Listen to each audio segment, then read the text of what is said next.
Hey, I'm Carlos, board game designer and founder of Lost Games. Welcome back to the Diary of a Designer.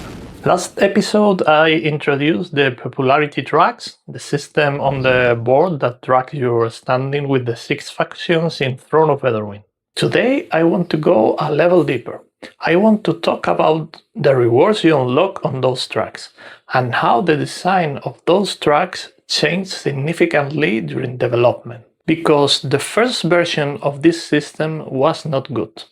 And understanding why is actually the interesting part. When we first built the prototype, the popularity tracks had very few ways to interact with them beyond just playing cards. You played cards, gave you popularity moved up on the track.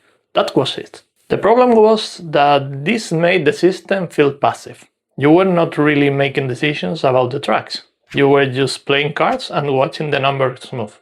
What we wanted was for the tracks to feel like a strategy themselves. Something you could lean into, something worth pursuing deliberately, not just as a side effect of playing cards. So we started iterating.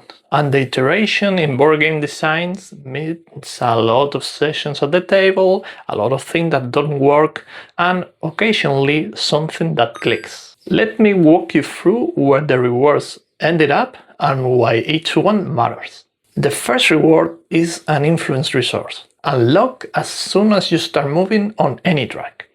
Influence is the currency you spend to play cards, so getting it early is genuinely useful. It means that spreading across multiple factions at the start, rather than going deep on one, gives you the resources to keep playing.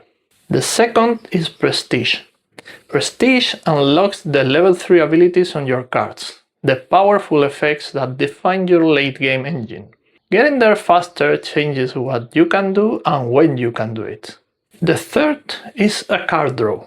This one feels small until you are in round 7 and you need exactly the right card to complete a combo you've been building.